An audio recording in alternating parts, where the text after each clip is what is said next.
जिस तरह से हमने इस्माइल 1 में देखा था कि रोज़ को मरता हुआ राइली ने देख लिया था और अब राइली पॉसेस्ड हो चुका था और राइली को पॉसेस्ड हुए पूरे 6 दिन हो चुके थे और आज उसके पास 7वां यानी कि आखिरी दिन बचा था। आज तो या फिर उसे अपनी जान देनी है या फिर किसी और को मारकर ये कर्ज किसी और को देना है। इसीलिए राइली डिसाइड करते हुए एक गैंगस्टर के पास जाता है और उसके ऊपर गन तानते हुए उसे पकड़कर अंदर ले जाता है, जहाँ पर एक ड्रग डीलर बैठा हुआ था और वो उससे कहता है कि मैं जो कुछ भी करने वाला हूँ तुम्हें उसे देखना होगा। इसके बाद वो उस आदमी को जान से मार देता है। पर मौजूद ड्रग डीलर भी गन निकाल लेता है और राइली को शूट करने वाला होता है, लेकिन तभी इन दोनों के बीच हाथापाई होती है और इस बीच गोली चल जाती है और वो ड्रग डीलर को लग जाती है और वो यहाँ पर उसकी मौत हो जाती है। ये देखकर राइली बहुत बुरी तरह घबरा जाता है, लेकिन तभी वहाँ पर लुइस नाम का एक लड़का आता है जो कि ये सब कुछ होता हुआ देख लिया था, यानी कि अब ये कर्ज लुइस के ऊपर चला गया था। इसके बाद राइली लुइस को वहीं पर छोड़कर वहां से जाने लगता है, लेकिन तभी कुछ आदमी उसके पीछे लग जाते हैं। इसीलिए वो कमरे की खिड़की को तोड़कर वहां से बाहर निकलकर भागता है, लेकिन तभी एक ट्रक आकर उसे ठोककर चली जाती है और यहाँ पर राइली की मौत हो जाती है और रोड पर इस्माइल बनकर आती है, यानी कि राइली की मौत भी इसी कर्ज की वजह से हुई थी। इसके बाद हम स्काई नाम की एक स्टार को देखते हैं जो जिसका टीवी पर इंटरव्यू चल रहा था और यहाँ पर अपने फैंस को बताती है कि आज से ठीक एक साल पहले जब उसे ड्रग्स की बहुत ज़्यादा लत लग चुकी थी, जब वो अपने बॉयफ्रेंड के साथ कार ड्राइव कर रही थी तो उसका एक्सीडेंट हो गया था और इस एक्सीडेंट में स्काई को बहुत सी चोटें आई थी, लेकिन उसके बॉयफ्रेंड की वहीं पर डेथ हो गई थी। इसके बाद जब वो अपने शो की प्रैक्टिस कर रही थी तभी अचानक उसके कमर में मोच आ जाती है और उसे बहुत ज़्यादा पेन होने लगता है और हम यहाँ पर देखते हैं कि वो अपने पेन को दूर करने के लिए एक तरह की पिल्स का कर रही थी, जो कि एक तरह का ड्रग्स होता है। पेन मालूम नहीं होता और वो देखती है कि उसकी पिल्स अब ख़त्म हो चुकी हैं। इसीलिए वो लुइस नाम की एक लड़की को मैसेज करती है कि तुम मेरी पिल्स तैयार रखना, मैं उसे लेने के लिए तुम्हारे घर पर आ रही हूँ। इसके बाद स्काई जब उसके घर पर पहुँचती है तो देखती है लुइस काफ़ी ज़्यादा घबराया हुआ था और वो फ़ौरन स्काई को कहता है कि तुम यहाँ पर क्यों आई? तुम्हें यहाँ पर नहीं आना चाहिए था। इसके बाद वो लुइस से कहती है कि मैंने तुम्हें मैसेज किया था, जिस पर लुइस अपना फ़ोन चेक करता है, उसे कहता है कि हाँ, मैंने ही तुम्हें बुलाया था। इसके बाद लुइस स्काई को वहाँ बिठाकर उसकी पिल्स लेने के लिए अंदर जाता है, लेकिन काफ़ी देर हो जाने के बाद भी लुइस जब नहीं आता तो स्काई चेक करने के लिए जाती है, तो वो देखती है कि लुइस भागता हुआ बाहर आता है और वो बहुत ज़्यादा डरा हुआ था। कुछ तो था जो सिर्फ लुइस को ही दिख रहा था, लेकिन यहाँ पर स्काई को कुछ भी नहीं दिख रहा था। थोड़ी देर के बाद लुइस एक अजीब सी स्माइल करता है और अपने पास रखे हुए बेंच को उठाकर अपने मुँह पर मारने लगता है, जिसकी वजह से यहाँ पर लुइस की मौत हो जाती है और ये सब कुछ स्काई देख रही थी, यानी कि अब आप समझ चुके होंगे कि अब ये कर्ज स्काई के ऊपर चला गया है। स्काई इस बारे में पुलिस को फ़ोन करके बताना चाह रही थी, लेकिन वो ऐसा नहीं करती क्योंकि लुइस के पास ड्रग्स थे, तो पुलिस को लगता कि ये ड्रग्स लेने के लिए यहाँ पर आई थी। इसीलिए स्काई ये सब कुछ छोड़कर यहीं से चली जाती है। दूसरे दिन जब स्काई का मेकअप हो रहा था, तभी वो बहुत ज़्यादा उदास थी। वो उसकी मॉम उससे पूछती है कि आखिर तुम इतनी उदास क्यों हो? जिस पर स्कारा बहुत सालों के बाद ये काम कर रही हूँ, इसीलिए थोड़ा-सा नर्वस हूँ। इसके बाद यहाँ पर डेरियस नाम का एक आदमी आता है जो कि इसका डायरेक्टर है और वो इसे बताता है कि उसने उसके लिए एक मीटिंग रखी है जिसमें आकर तुम्हें एक स्पीच देनी होगी। वो अपने फोटोशूट पर चली जाती है, तभी स्काई को एक अननोन नंबर से मैसेज आता है और इसमें लिखा हुआ होता है, जिस रात लुइस के साथ हादसा हुआ इस रात तुम इसके कमरे पर थी। जिसे पढ़कर वो बहुत बुरी तरह डर जाती है और ठीक इसी समय लुइस इसके पीछे आ जाता है। वैसे तो लुइस सिर्फ आईने में दिख रहा था, लेकिन पीछे कोई नहीं था। लुइस इसके होठों को फैलाकर एक अजीब तरह का स्माइल बना देता है, जिसे देखकर स्काई बहुत बुरी तरह डर जाती है। और के बाद स्काई अपनी शूटिंग को पूरा करती है और शूटिंग को पूरा हो जाने के बाद स्काई का एक मीटअप रखा गया था, जिसमें बहुत से लोग जो कि स्काई से मिलने की ख्वाहिश रखते थे, सभी लोग स्काई से मिलने आते हैं और इसके साथ फोटो खिंचवाते हैं। लेकिन इस बीच हम देखते हैं कि एक छोटी सी बच्ची स्काई को एक बहुत ही अजीब तरीके से स्माइल करते हुए देख रही है और वो लगातार स्काई को घूरे जा रही है, जिसे देखकर स्काई यहाँ पर बहुत डर जाती है। मीटअप खत्म हो जाने के बाद स्काई अपने घर चली जाती है और रात को जब वो घर पर अकेली होती है तो वो अपनी फ्रेंड जेमा को कॉल करके अपने पास बुलाती है। जेमा कहती है कि मैं थोड़ी देर में आ रही हूँ। इसके बाद स्काई बैठकर पियानो बजाने लगती है, लेकिन जब स्काई पियानो बजा रही थी तब उसे कुछ गिरने की आवाज़ सुनाई देती है। वो जाकर चेक करती है तो नीचे ज़मीन पर कांच की बोतल टूटी पड़ी हुई थी। वो इसे इसे उठाने लगती है, तभी उसे वहाँ पर किसी के कपड़े दिखाई दें, यानी कि ऐसा लग रहा था किसी ने अपने कपड़े नीचे उतार कर रखे हुए हैं। वक़्त स्काई के घर की लाइट्स भी ऑफ हो जाती है। स्काई अपने सामने एक आदमी को देखती है जो कि बिना कपड़ों के खड़ा था। इसे देखकर वो जैसे ही दरवाजे की तरफ भागती है, तभी इसकी दोस्त जेमा आ जाती है। इसके जब जाकर चेक करती है तो वो कपड़े भी वहाँ से गायब होते हैं और काँच की बोतल भी बिल्कुल सही सलामत रखी हुई थी। इसके बाद जेमा उससे पूछती है कि आखिर तुम्हें क्या हुआ? तुम इस तरीके से रिएक्ट क्यों कर रही हो? जेमा स्काई की बहुत अच्छी दोस्त होती है, इसीलिए स्काई से सब कुछ बताने लगती है। लेकिन जेमा को लग रहा था कि स्काई अभी भी ड्रग्स ले रही है, जिसकी वजह से वो इस तरह की अजीब बातें कर रही है। लेकिन स्काई उसे बताती है कि एक्सीडेंट होने के बाद वो 1 साल पूरा रिहैब में रही, जिसकी वजह से उसने अब पूरी तरह से ड्रग्स लेना छोड़ दिया है और वो ये सारी बातें पूरी तरह अपने होश-ओ-हवास में कह रही है। इसके बाद जेमा और स्काई बेड पर जाकर लेट जाते हैं, लेकिन तभी स्काई देखती है कि जेमा एक बहुत ही खतरनाक वाली स्माइल करती है, जिसे देखकर स्काई डर जाती है और जब इसकी आँख खुलती है तब जेमा इसके सामने होती है और उसे पता चलता है कि रात को जो इसके घर पर जेमा आई थी वो जेमा नहीं बल्कि कोई और था। जब स्काई स्टेज पर परफॉर्मिंग कर रही थी तभी अचानक इसके सामने नहीं आ जाता है जो कि अजीब सी स्माइल कर रहा था। ये देखकर स्काई बुरी तरह डर कर नीचे गिर जाती है और इसी बीच गलती से इसके पैर भी टूट जाता है। लेकिन जब वहाँ की लाइट्स ऑन होती है तो ये अपने पैरों को देखती है जो कि बिल्कुल सही सलामत थे। तभी स्काई उठकर इन्हीं लोगों पर गुस्सा होने लगती है कि इनमें से ही कोई था जो कि इसके सामने आया था। इसके बाद वो चिल्लाते हुए अपने कमरे की तरफ चली जाती है। कमरे में जाने से पहले वो एडम को देखती है जो कि बहुत ही अजीब तरीके से स्माइल करते हुए जस्ट अभी अभी इसके कमरे से बाहर निकल रहा था। स्काई जाकर जब अपना कमरा चेक करती है तो इसका सारा सामान बिखरा पड़ा हुआ था, जिसकी वजह से वो एडम के ऊपर बहुत गुस्सा हो जाती है, उसे चिल्लाने लगती है।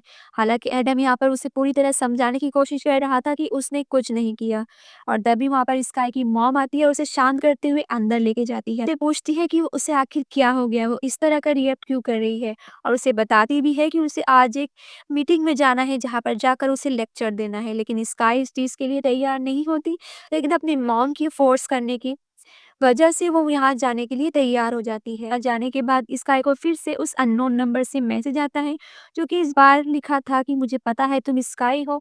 बस इस मैसेज को पढ़कर स्काई का मूड काफ़ी ज़्यादा डिस्टर्ब हो जाता है और यहाँ पर जितने भी लोग बैठे हुए थे वो सभी स्काई को बहुत पसंद करते थे। और जब इसका स्टेज पर जाकर अपनी स्पीच देना शुरू करती है, तो इसकी स्पीच में कुछ दम नहीं था। जो कुछ भी बोले जा रही थी, वो किसी के पल्ले नहीं पड़ रहा था। यहाँ पर इसका अपने आप को अच्छा दिखाने की भरपूर कोशिश कर रही थी, लेकिन वो अंदर से बहुत ज़्यादा परेशान थी और इसी बीच स्काई देखती है कि एक आदमी उसे खड़ा होकर घूर रहा है, वो भी अजीब तरह की स्माइल कर रहा था और अचानक से वो स्काई के करीब आ जाता है, जिसे देखकर स्काई बहुत बुरी तरह डर जाती है और डर के मारे चिल्लाने लगती है। तभी एक बूढ़ी औरत आकर स्काई को शांत करना चाह रही थी, लेकिन स्काई गलती से इसे नीचे धक्का दे देती है, जिसकी वजह से वो नीचे गिर जाती है। इसके बाद स्काई जब अपने घर आती है तो उसे अननोन नंबर से फिर से मैसेज आता है और इस बार इसने लिखा हुआ था कि मैं तुम्हारी हेल्प कर सकता हूँ। जिसके बाद स्काई से पूछती है कि तुम कौन हो?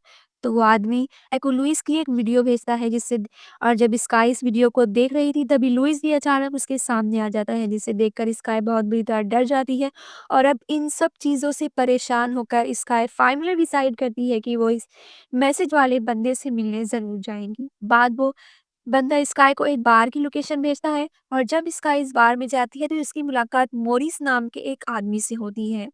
और यहाँ पर मोरिस इसे इस कर्ज के बारे में सारी डिटेल्स बताते हुए कहता है कि किस तरह से ये कर्ज एक इंसान से दूसरे इंसान के ऊपर जाता है और वो इंसान के डायरेक्ट ट्रॉमा और दिमाग पर कब्जा करके उसे अलग-अलग तरीके के हेलुसिनेशन दिखाकर उसे अपनी जान लेने पर मजबूर कर देता है। और इस इंसान को कब कोई और मरता हुआ देख ले तो ये कर्ज उसके ऊपर चला जाता है और ये कर्ज ऐसे ही लोगों में फैलता आ रहा है और मैं इस कर्ज को जड़ से ख़त्म करना चाहता हूँ। जिस पर स्काई से पूछती है वो ऐसे कैसे करेगा? जिससे वो बताता है कि मैं तुम्हारे साथ कुछ ऐसा करूँगा जिसकी वजह से तुम्हारा दिल कुछ देर के लिए धड़कना बंद हो जाएगा। जिसकी वजह से इस कर्स को लगेगा कि तुम मर चुकी हो और फिर थोड़ी देर के बाद मैं तुम्हें दोबारा से ज़िंदा कर दूँगा।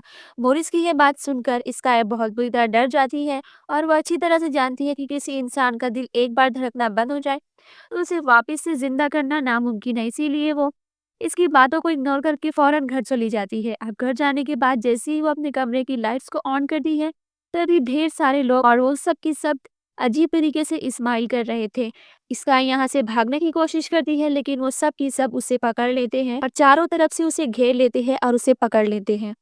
स्काई की आँख खुलती है तो वो अपने आप को हॉस्पिटल में पाती है, जहाँ पर इसकी माँ उसके सामने बैठी हुई होती है और उससे वो पूछ रही थी कि तुम्हें आजकल क्या हो रहा?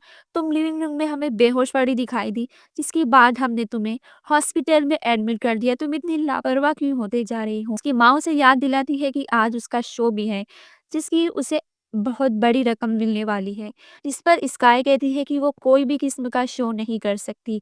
यहाँ पर स्काई की माँ गुस्सा हो जाती है और उसे चिल्लाने लगती है कि तुम हमेशा से ही ऐसी हो, तुम कुछ भी नहीं कर सकती। और इतना कहते हुए उसकी माँ पर रखा हुआ शीशा तोड़ देती है और कांच के टुकड़े को लेकर अपने आपको ही स्टेप करके मारने लगती है। लेकिन थोड़ी देर के बाद स्काई देखती है तो वो काँच का टुकड़ा उसी के हाथ में होता है, यानी कि यहाँ पर उसने ही अपनी माँ को जान से मार दिया। इसके बाद स्काई इन सबसे परेशान होकर अपने आप को इस कर्ज से छुटकारा पाने के लिए मॉरिस से मिलने का डिसाइड करती है और वो कपड़े पहनकर बाहर निकलती है। लेकिन तभी वो देखती है कि यहाँ पर बहुत सारे काले और नर्स मौजूद है। वो इन लोगों की नज़रों ही आना चाहती थी और वो धीरे से छुपते-छुपाते यहाँ से निकलना चाहती थी। लेकिन यहाँ पर जो एडम था वो स्काई को देख लेता है और वो स्काई के कपड़े पर ढेर सारा खून लगा हुआ देखता है, इसीलिए वो सबको अलर्ट करता है। ये देखकर पुलिस जैसे ही इसके करीब आती है, स्काई बड़ी चालाकी से उनसे गन छीन लेती है और गन लेकर बाहर निकलकर भागने लगती है। गाड़ी के पास आती है और उसे गन दिखाते हुए उससे उसकी कार छीन करने लगती है। लेकिन तभी वहाँ पर जेमा भी आ जाती है और स्काई उसे अपने साथ चलने को बोलती है और जाने के लिए तैयार हो जाती है। मोरिस की बताई हुई लोकेशन पर चलने लगती है। लेकिन रास्ते में अचानक से स्काई के फ़ोन पर जेमा की कॉल आती है। इसे ये देखकर काफ़ी हैरान होती है और जब वो अपने बाजू में बैठी हुई जेमा को देखती है, तो वो देखती है कि जेमा उसकी तरफ देखकर एक बहुत ही खतरनाक स्माइल करती है। इसके बाद जब स्काई को होश आता है, वो दरअसल अपने आप को खुद ही ड्राइविंग सीट पर बैठा हुआ पाती है। इसके बाद स्काई जैसे-तैसे करके मॉरिस की बताई हुई लोकेशन पर पहुंचती है। वहाँ पर पहुंचकर वो मॉरिस से कहती है कि वो मुझ पर हावी हो रहा है, मुझे कुछ भी करके इन सब से छुटकारा पाना है और मैं नहीं चाहती कि मेरी वजह से किसी की जान जाए।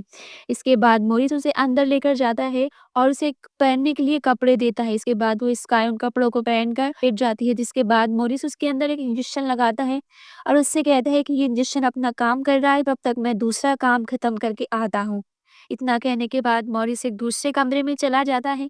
काफ़ी देर हो जाने के बाद जब मॉरिस लौट कर नहीं आता, तब स्काई उसे बार-बार आवाज़ लगाने लगती है। लेकिन कुछ समय के बाद स्काई देखती है ऊपर से खून गिर रहा है। ये देखकर स्काई बुरी तरह से डर जाती है। ऊपर देखती है तो ऊपर उसे एक लड़की दिखाई देती है, जिसे बांध करके रखा गया था। अचानक से वो लड़की नीचे गिर जाती है और तभी वो स्काई के ऊपर हमला कर देती है।